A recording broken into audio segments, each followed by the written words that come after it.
Happy Saturday. You guys, I feel like I blink my eyes and I'm here every week. Blink, blink, blink. Good morning. Hello, Suzanne. Hello in Ireland. How's it going over there?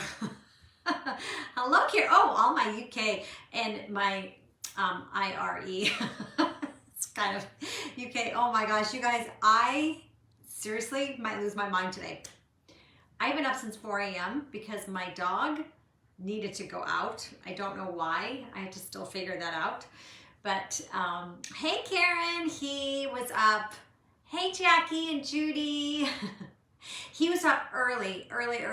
So I decided not to go back to bed. So either I could be like cuckoo all day long or on my butt exhausted in an hour. We'll have to see what happens. Hey, Molly. So good to see everybody. I have so much to do today, and it's going to be like this mishmash of lots of different things.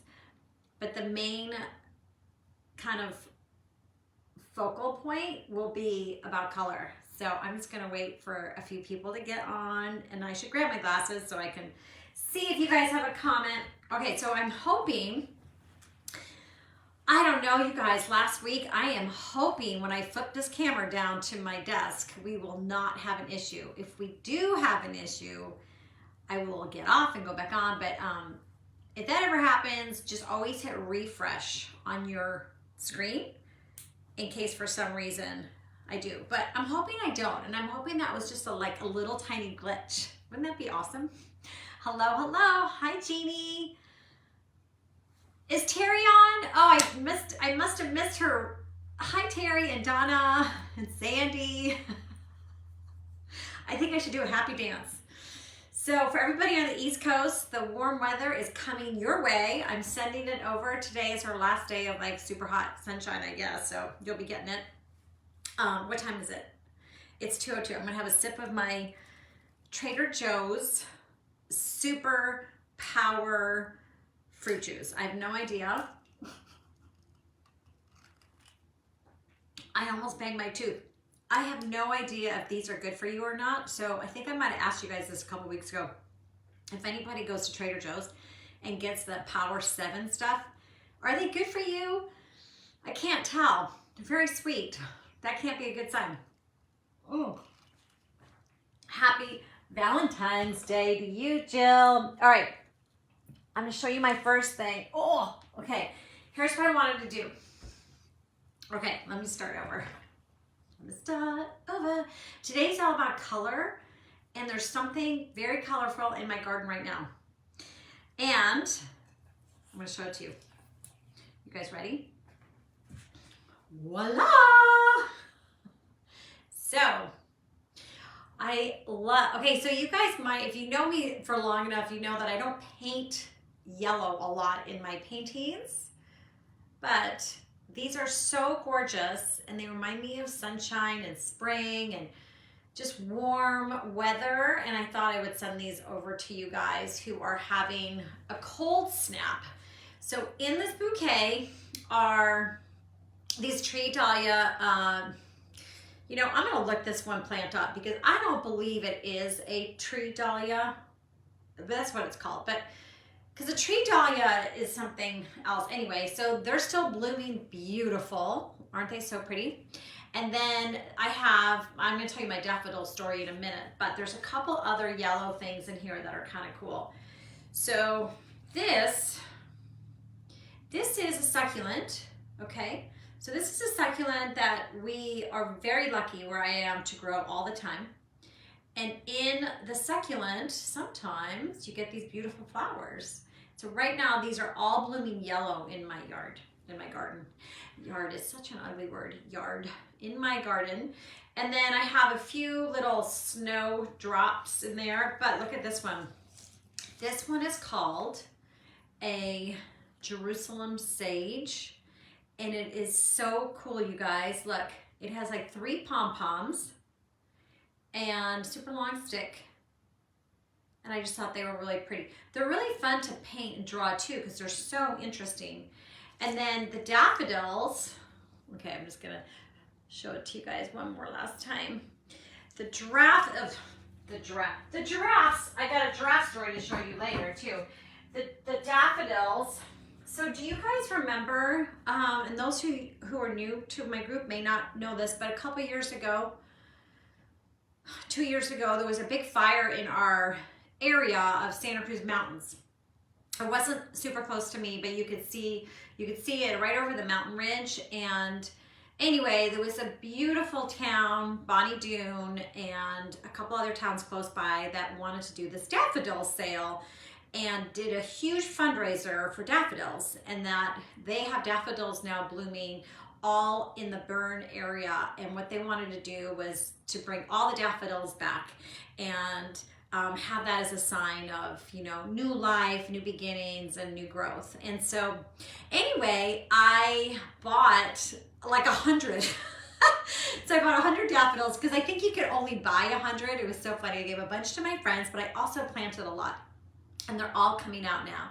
So there was this like bunch of them behind some other huge plants. So I grabbed some for my vase this morning. That's so beautiful. You can also get daffodils at Trader Joe's and anywhere. And the thing about daffodils is that my son is born in January, and everybody always, my girlfriend gave me daffodils and said, you'll always remember daffodils because of your son. So think about when your kids were born or when you were born, if there's a certain month. I'm an April baby, and April is sweet peas. So I just planted, I think, 18 sweet pea plants. Super excited. So when those come out, of course I'll show you. And then the something's eating a couple of them, so I have to find that out. Okay, so the other color I want to show you today, which is about a plant. Okay, you guys ready for this? Like, you seriously might have to close your eyes and open them. Are you ready? Because look at that color. And I didn't even want to take a photo because I didn't want anybody to think that I did a filter on it. But this is my Christmas cactus that blooms, I think it blooms like 4 times a year. And I have it on my mantle when I walk by the fireplace, and I just stop. Seriously, like, this color is so incredible and it's so bright, and I am always like, how is it possible for nature to have these colors that vibrant? So here's a little color for you. All right, so those are my 2. I'm gonna put this down so I don't knock that one over. Those are my 2 plants. And then, just because I want to keep showing you these, my little tiny oak tree. So I have 4 oak babies growing. This one is in the smallest vase, this little tiny vase that I had. I had this from something I can't even remember, and this is one of them. And you guys, is that just the coolest thing? I've been showing these in the last few lives, so if this is your first live, go back and see some of them. But I'm gonna keep this in here. I don't know how much bigger to keep it going, and then eventually I'll put these in pots and then into the ground. So I'm hoping I'm gonna do the same thing with some avocados. And this is another one, it's not as big. This is a newer one, but that's the vase that was given to me as a gift. So I got a second one, and they're from the New York Library, or you can probably get it at a art gallery, and they're just so pretty. Okay, on to some art stuff. Let me just put these down. I was thinking today, so I wanted to talk to you guys about color. Okay, that's my theme today. I just got a column. I have a little bit of notes. So I've got some color to talk to you guys about. I also I got a couple questions that came in that I want to answer. And Kathy, who's in our group, bought me, last time I saw her, she brought me this deck called the Spirit Chunky, and I have now 3 decks, and they're all from Gabrielle Bernstein, and 2 of them my sister bought me, and I love them so much. And I used to, in the beginning of when I was doing lives back in the day of early COVID, I would read these every day, at least, you know, Monday through Friday. So I thought I would do that again at the end of the day, just to send us off with some good feeling. All right, so that's gonna happen too. And what I'm gonna do today is talk about color mixing, because there was a really good question in the group last week. And then I'm gonna show you some of my art and how I get my color combinations and how I kind of find those, okay? So, are we ready to flip? Okay, fingers crossed, we're not gonna lose anything, okay? Please do not screw up. Let's see. Let's hope not. Woohoo! Okay, good. All right. So, let me just move this over so I can get us all in. All right, look at that sunshine. Isn't that incredible? Okay. So, there's my little handy notes.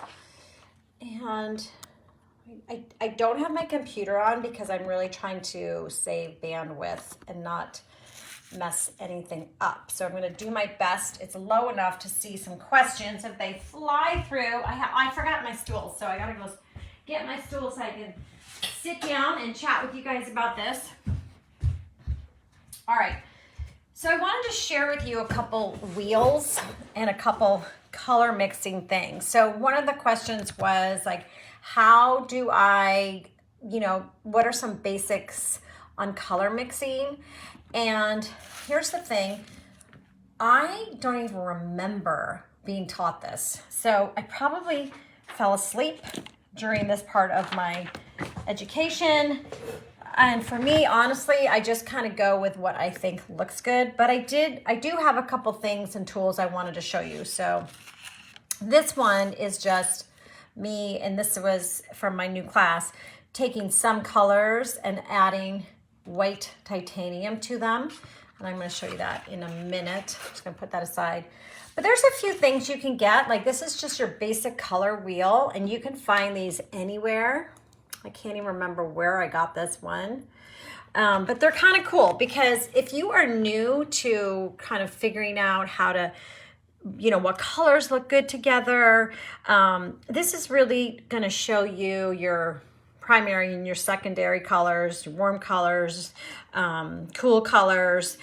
So it's a really kind of a cool wheel to have. You can get these wheels anywhere. And you know, they'll tell you your color, and then if you're going to add blue, you're going to get this color here. And then you just turn this around, adding yellow, adding red, and etc. It goes on and on. So it's a really kind of a cool, wheel to have, especially if you're new. It has all values in here, but you know, I bought this wheel and I have to be honest, I hardly ever use it, but I dug it up because I thought it'd be fun to talk about. So like here's when you want to add, let me just push this down so it's probably a little bit easier. So when you have blue, you add black, it's going to show you. And that might be something that you're kind of new and you were thinking about, like, how do I get that light blue? Well, you're going to add a little bit of white. By adding a regular blue to this turquoise, you're going to get that color, and on and on. By adding red, you get this cool purple. And then on the back of these wheels, oh boy, it gets really juicy. So hold on, that's upside down. And I don't even know, you guys, what's on here, but you just have to turn the wheel and have fun and read it. But it does give you lots of information on how to, not necessarily how to mix, but what colors together are going to give you certain colors. And then these wheels also have like complementary. So if you're thinking about what works well together, this is a way to do it. I'm also going to show you my version of what works well together. So buckle up for that one, okay? So this is your basic color wheel. It's a great handy tool to have, especially if you are starting out in painting. It's just a handy little thing. It's really inexpensive, but it's good to have. This is a really interesting piece, similar to the wheel. Let me pull it up a little bit. I got this in Hyatt's when I was in Buffalo a couple years ago, or was that even a year? I can't even remember anymore, you guys. I'm trying to get it all in the screen here. So this is really cool. It's basically all your colors, majority of your colors. And on one side, it's going to list all the colors this way. And then it's going to list them again this way. Okay. And then what it's going to do, I'm going to see if we can get something zoomed in here. If you take your, let's go down lower. If you take your quinacridone magenta, which is one of my favorite colors, right here, love, love, love, and you want to add in some yellow, okay, so you go this way. So if you want to get that delicious color, that's like a creamy reddish, you're going to add yellow. If you want this color, you add the cadmium yellow. Hold on. I'm trying to make sure I'm in, I think I am. So you go across till you find your colors. Like this is so awesome. Well, that of course is the original. So it goes, if you want to add, you're not adding, it's the same one, but this is that dioxazine purple. And if you add a little bit, you get this. So you go across this color chart and you can really just look and see, like, let's just pick a color. Okay, that color is cool. So how do I make that color? Well, I'm going to take my cerulean blue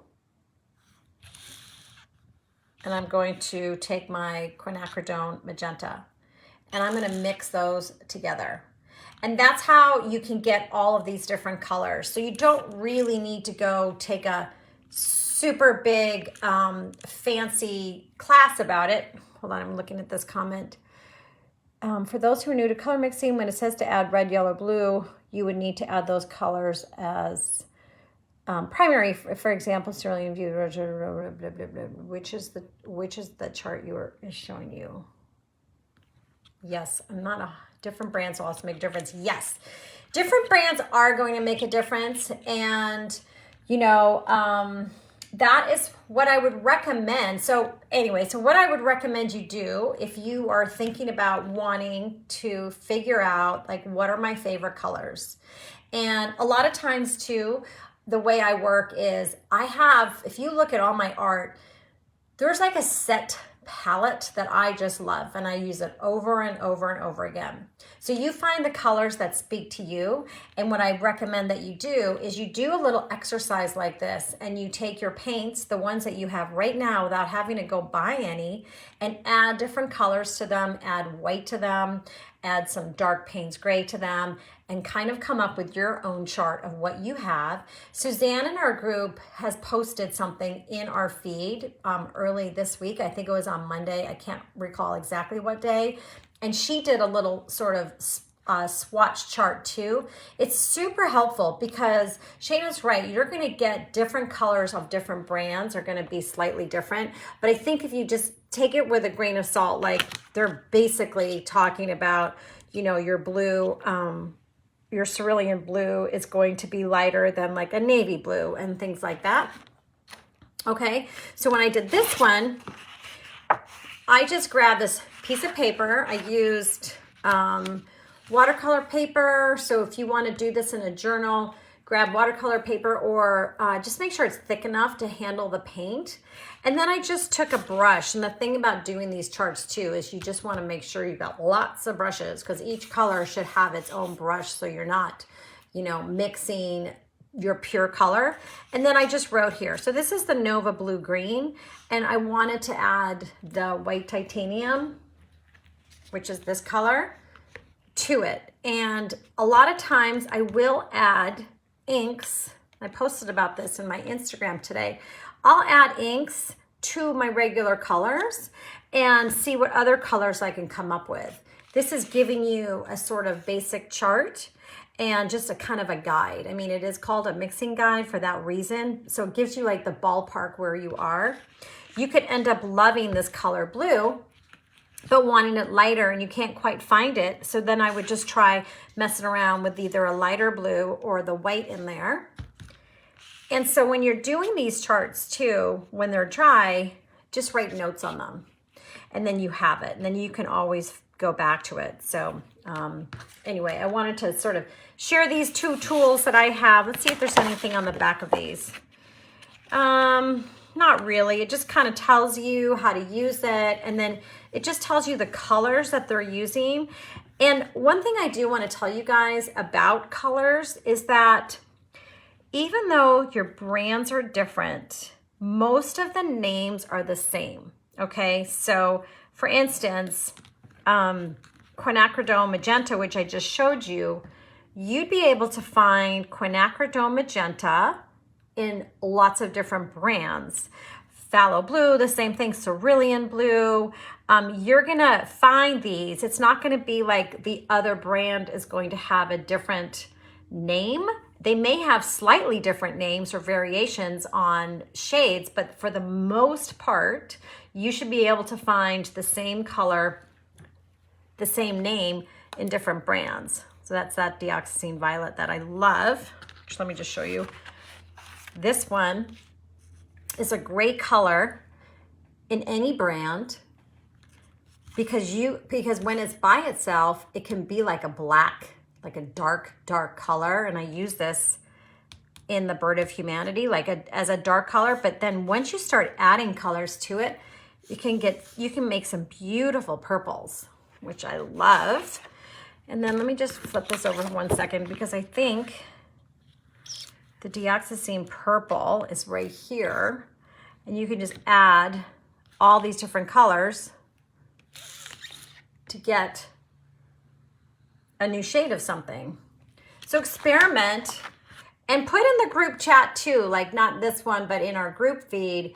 If you're doing it, show us your swatches and what you come up with. You might end up coming up with a beautiful color and we're not used to it. And we're like, whoa, that's awesome.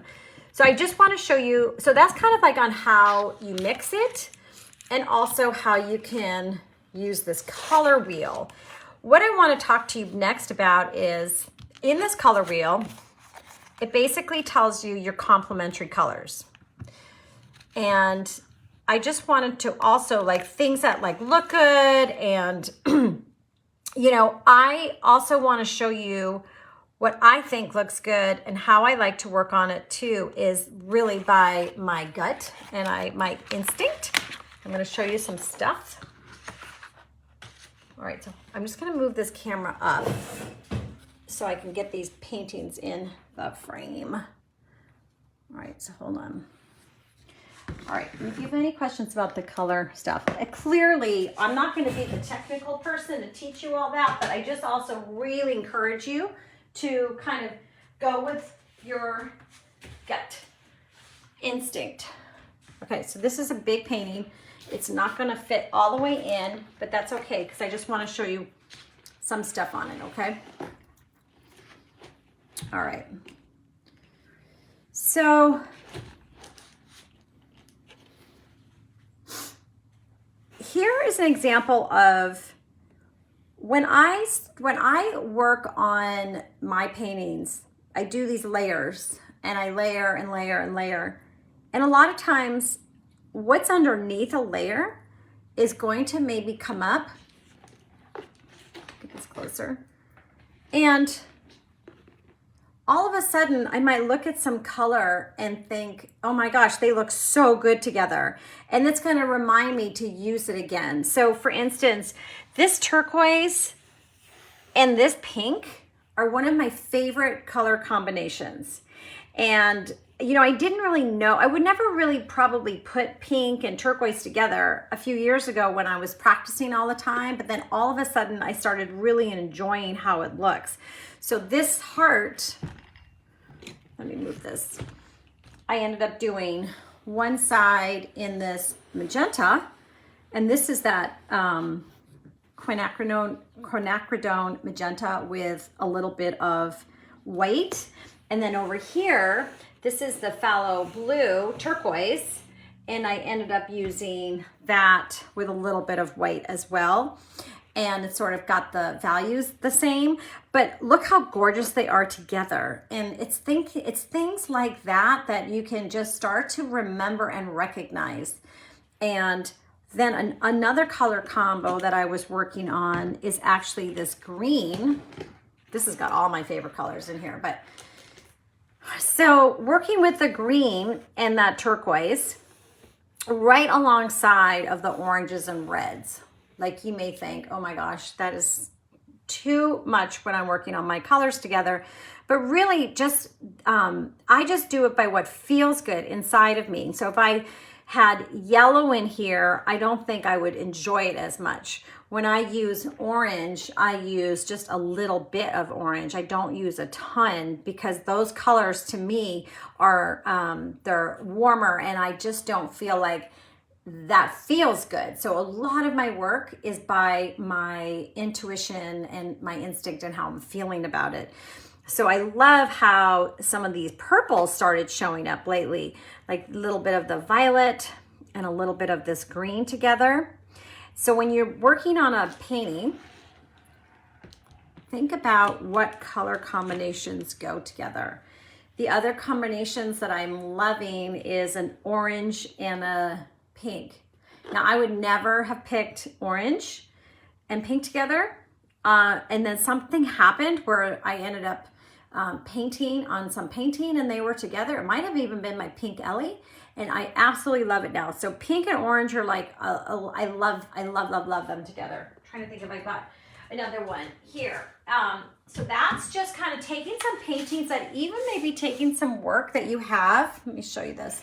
Take some work that you have and look and see. Here's an example of what is underneath as an older layer.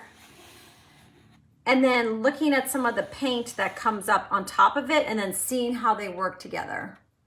So I'm not really taking a color wheel and thinking like what's gonna work, what's not gonna work. I just go with it. And I experiment. Trying to see if I can find any more of that purple and lime together. Here's a little spot right here. They're so pretty. Okay, and then I have another one here where I'm still unsure.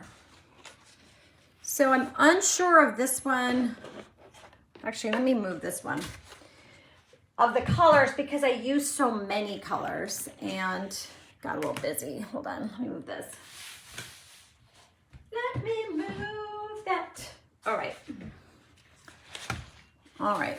So here's an example of a painting where I tried to actually add in this yellow and the yellow was a little too much for me. So I was trying to think like what is bugging me and I realized that it was the color yellow. So let me get my daffodil. It was just too yellow, too bright. And so I went in where the yellows were and I put a little gold and I just brought down that brightness and I added a little bit more gold. And I really, really like how this is looking. There's still some parts of it where I'm like, yeah, I don't think that goes. Like here's an example. I don't think that this lime green and the quinacridone magenta are good together. But look, I love all of these colors together. And so every once in a while, I will try to bring in a new color and then I'll decide, do I like it? Do I not like it?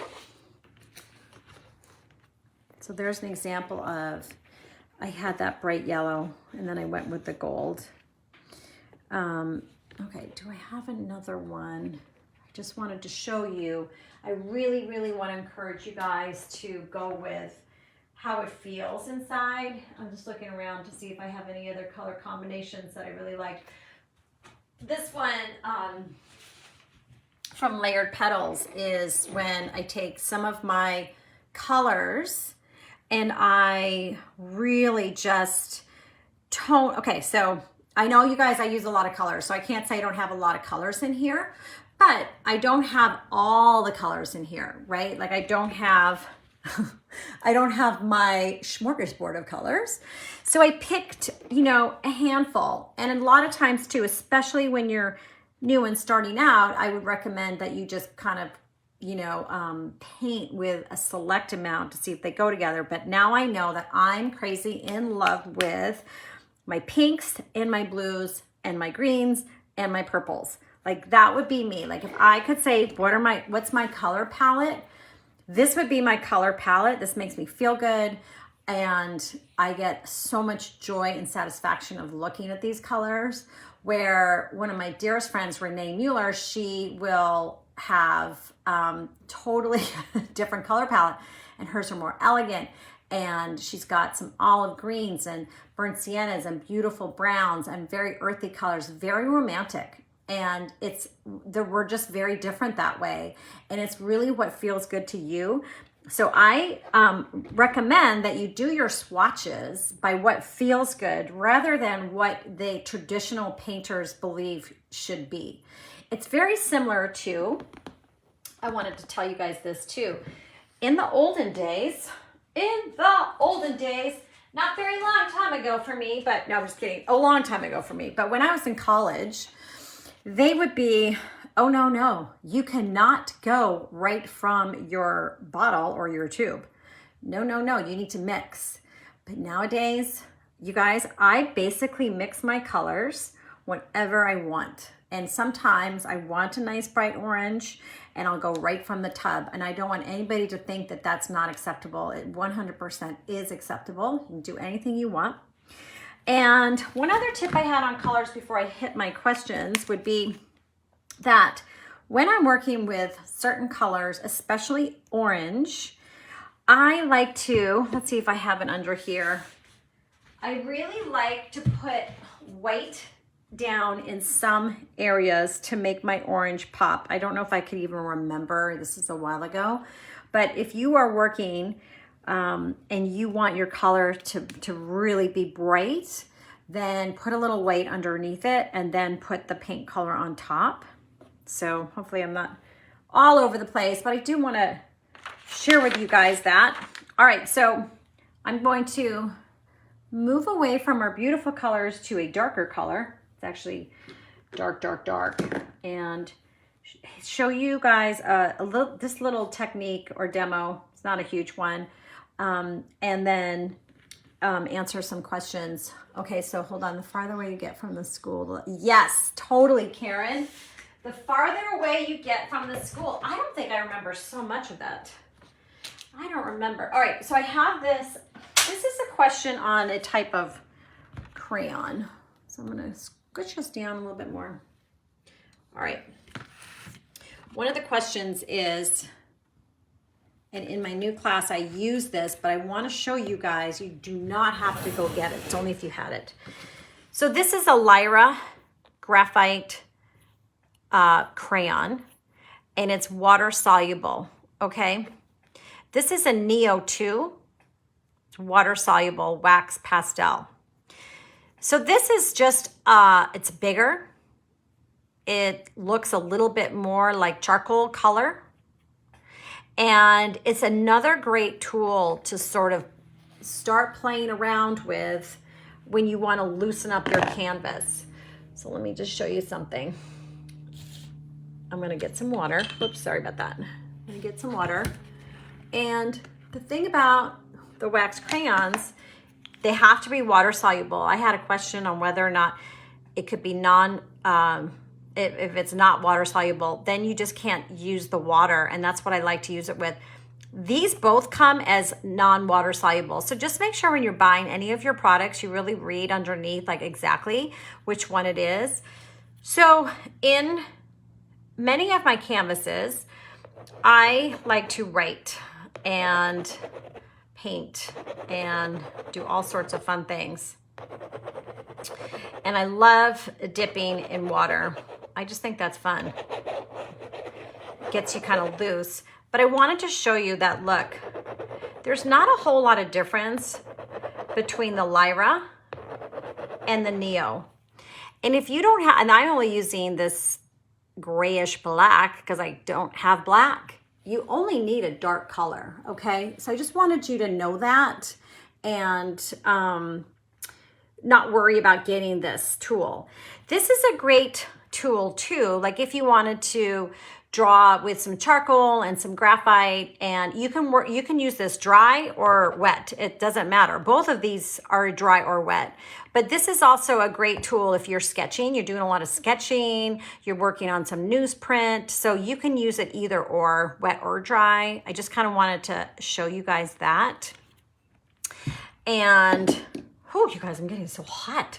The other thing before I flip us around is, in the new class 2, we're going to be doing some writing, the story. Look how many times I had to write it and get this right. So the story of the Bird of Humanity is written with paint pen on the canvas. And I teach you guys that, but the thing is, I was nervous. The very first one I did it like I just did it, the very first one. And I literally stopped writing and I couldn't even believe it. It was like somebody else came into my body and wrote it. I'm telling you, it was such an experience.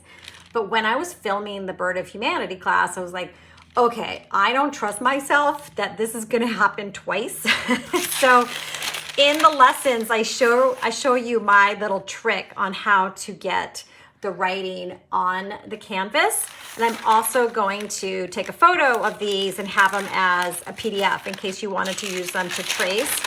But all you need is tracing paper, regular tracing paper, and a marker. So a regular marker is really all I used, just to get the idea of how much room it's gonna take up on your piece. So if you're ever, let me just show you that again too, because this could be also an idea for any other paintings you might be working on. But if you are, you have a painting and you're thinking about having words on it, but you're a little nervous about getting the word right and how can I get it centered, then using tracing paper is a great tool. I use chalk a lot when it's a bigger thing, like for the wings, we'll use chalk, but for getting like how far across do I want to have my story, all of this stuff I'll teach you guys. But if you ever want to just add a little thing, tracing paper is a great way to kind of eyeball things. Okay, it's just really a way to make sure that I'm not starting my writing over here or up here. So anyway, there was another question about that, so I just wanted to let you know. Okay, I'm gonna turn this around and hold on one second. Okay, ready? Oh my God. Hello, I might have to open the door. Oh my gosh, it is hot. Let me get it straight. Straight. Okay, so and I need a drink of my power drink.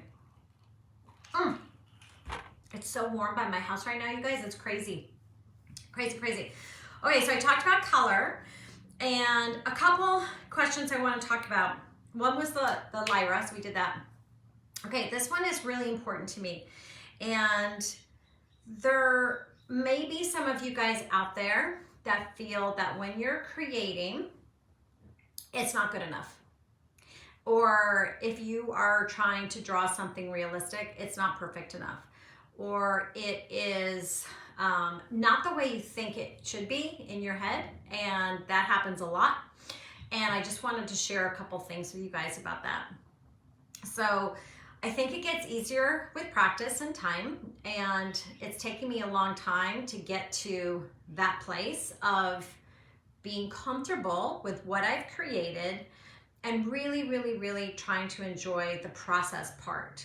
So I've taken many classes. I have done art for a long time when I was younger, and then I didn't do it for a long time during my corporate world life and kid life. And then when I started up again about 10 years ago, there was a big patch of time where I got so frustrated. Like I spent 2 or 3 hours working on this painting and it looks like crap. And it was really frustrating. And I just want to really encourage you that it gets way easier with practice, especially if you are doing a very realistic image. Okay, so an example is like I am not very good at drawing faces at all. Renee draws amazing faces. She has drawn faces and practice and takes a lesson every week from her art teacher, and she works on it. I don't work on faces. Sometimes I did a Jane Davenport class that was really fun, like 10 years ago, and that was really fun, and I practiced then, and I kind of liked where it was, but really it's not my comfort zone. So if you are new and you're starting to do some drawing and it's realistic drawing, then I would just say, think about, I come from a basketball family, so I think about Steph Curry. He practices hours and hours and hours a day getting his three-pointer shot in. It's the same thing with if you were drawing something, you want to just practice, practice, practice.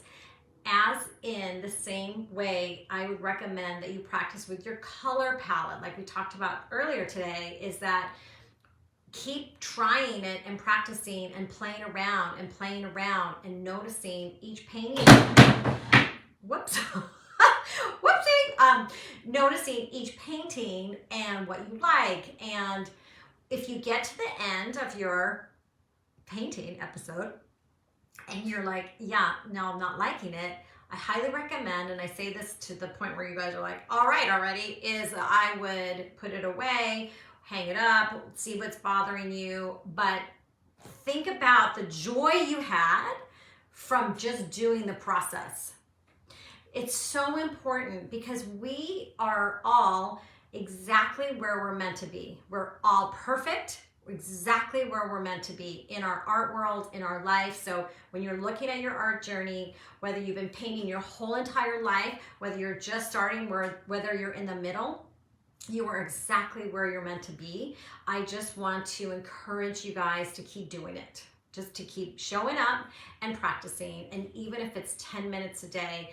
And I think Patty, the message just went up, and she's noticed already a difference in her painting just from doing it. And so I just wanted to really let you guys know that everybody struggles, and everybody can think that their art is not the person that I just saw on Instagram. And isn't that, oh my God, so beautiful on Instagram and Pinterest and Facebook? Yours is beautiful too, and you just have to not do that, comparison thing. So I'm not perfect. I work on that every day. No, I just said we are perfect. You are perfect. We are perfect. I'm not perfect at remembering to do that, but when I do remember, it makes such a difference. So I just wanted to share that. Okay, and then I'm gonna pull this card. So I want to tell you, I want to tell Kathy, I don't know if she's on or not, but where did it go? Oh my goodness. Okay, wait. I pulled a card this morning that, oh you guys, I'm such a spaz. I pulled a card this morning that is so perfect for me, and now I can't find it. Well, what does that say? All right, I'll find it. I'll share it with you. Okay, so hi Kathy. So these are the cards from Kathy, and they're from, I know it's backwards for right now, but they are Gabrielle Bernstein's Spirit Junkie. And if you have a little pack, you just do, oh yeah. There is the 100-day challenge. There's the everyday challenge too. Okay, so this is for us, you guys. Okay, this is another good one too. Okay, I love them. Each one is a beautiful piece of art. Okay, ready? This is for all of us. I am committed to bringing forth my greatness. I will no longer play small. Well, that's good, you guys. This is a good one. So whatever you do, there's no time to play small. Play big. Play big. And I think that's what my other one said this morning. I think it was like, play big, which I totally chuckle. So, okay, what else is going on? Oh, what time? Okay, I wanted to share 2 books with you guys. 2 books that I'm reading. I love to read. I try to read every morning, and I have a book group book right now, and usually I'm not getting to my books, but I wanted to share them with you because they're awesome. I also put them in my newsletter the other day. So if you on my newsletters, repeat. Okay, this one is for my book group, and it's called West with Giraffes, and it's by Faith Bass. No, it's not by Faith Bass. That was the book she wrote. Linda Rutledge, okay? Linda Rutledge, West with Giraffes. You guys, it is so, so good. I'm halfway through. I wanted you to know that the writing is so beautiful. Like there was one thing on here that I actually wrote down that, oh, wait. Now I gotta see if I can find it. Oh. Okay, I can't find it right now, but let's see. Darn it, I have it on a piece of paper somewhere. So it's great. It is a story about a true story. It's a little bit of fiction in there, but it's a story about a story. And there are two giraffes right after the Dust Bowl, before the war, that were caught in a hurricane in Florida. True story, and it's a story of how the giraffes got to the San Diego Zoo. And it's a really, really good one. I just wanted you guys to know, okay? So that is that. And then the other one I'm reading, I am drooling crazy about, like, seriously. It's called A Return to Love. So let me know in the comments if you've read this book or not. It's by, and I have a really funny story. I hope you guys can listen to this story after because it's a good one. Marianne Williamson. All right, it's called A Return to Love. I know we're flipped. Sorry about that. I have heard about her. I heard of her over the years, and she was on a podcast with Kathy Heller, who I'm crazy about. All right, you guys will get to know how crazy I am about all these things, but she was on a podcast, and sometimes you'll hear somebody speak and you're just like, she is talking my talk. So she has this book called A Return to Love. And I bought this book, even though she wrote it years ago. I think she wrote it in the 90s, 92, something like that. And it's the 6th best books ever sold, I guess. No, like I didn't know these things. And then I find out that Oprah Winfrey named her favorite thing in the 90s. And you guys know how crazy I am about Oprah Winfrey, like crazy. So, okay, so I get the book, and you guys, can you see? Wait, look, every single page is highlighted. All right, and let me give you a little background on it. It's based on this other book called A Course of Miracles that came out in the 70s, because I did a little research on that, Course of Miracles. And I'll just tell you, like, the very, very basic thing is that Marianne Williamson really strongly believes that love is the answer to all of our problems, and we just need to love up and love each other more than fighting and all of this other stuff.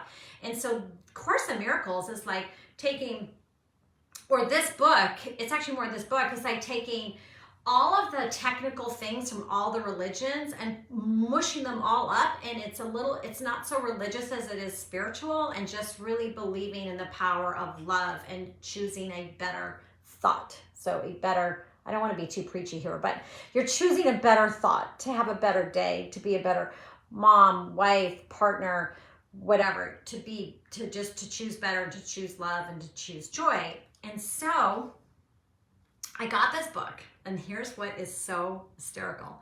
So I got this book, and I was telling my husband all about it, and I'm just like, oh my God, this book is so good. It's like, I feel like it's talking to me. It's like, I feel like we're having a one-on-one. She's me, I'm reading it. So he's like, A Course in Miracles? And I said, yeah. He goes, oh, I thought my mom wrote that. So I was like, what? He goes, yeah, I thought my mom wrote that. And if you guys even know, like, the connection I have with Mark's mom, that's a whole other story, but that's how I sort of started this art journey, was because of her after she passed away. And so I had no idea that Anna knew anything about Course in Miracles. We never talked about it. So he's like, yeah, she would go teach the Course in Miracles philosophy over in another like town from us, and she had all these people that would come and show up and listen to her speak. And I was like, oh my gosh. So it's really funny because Marianne did the exact same thing at the exact same time. So Anna did this with a lot of AIDS recovery patients. A lot of what Marianne Williamson did too was with a lot of AIDS patients in the beginning, because that community just felt like they didn't have anybody to turn to. And Marianne would go and teach them that, yes, you know, we're here, and how to really think about love and to really embrace each other. And so Anna was teaching the same thing in San Jose, which is like the town over from me. And I just was like, oh my gosh, like I already felt like so connected to her.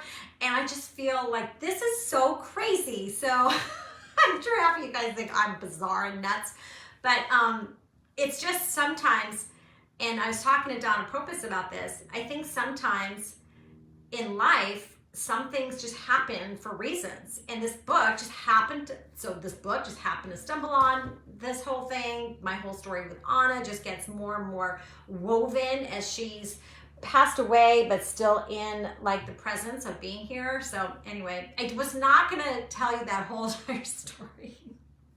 And I will continue with that story when I'm done with the book. I just wanted to spread that to you guys, and just know that there's always so fascinating to me coincidences and exactly messages just coming from different places at the right time. And I just want to encourage you guys to, you know, share that love and always think that better thought. I actually did it. I got to tell you another really funny thing, and then I'm done. And then you guys are like, go on your merry way. All right. My husband is outside, so he's not listening. So I tried to do the next better right thought with him when he was bugging me last week. So I closed my eyes. I'm like, okay, what's my next best right thought? The better thought that I'm having right now. And I just thought about that, and I chose that thought, and everything was good. So try it. Next time somebody's bugging you, think about what's my best next right good thought. All right. I'm so sorry I went on so many little tangents, but I want you guys to just know those little tips on color, and I hope you have a fantastic week. And I will put the books in the comments so you guys can see them, and I'm always happy to share anything I'm reading and anything I'm doing. So you guys have a fantastic week. And my bird of humanity, one of them fell down there. We have 2 more weeks of early bird pricing, so hope you guys join us, and you guys have a fantastic day. All right, bye. Hey, our internet didn't crash. It's a good sign.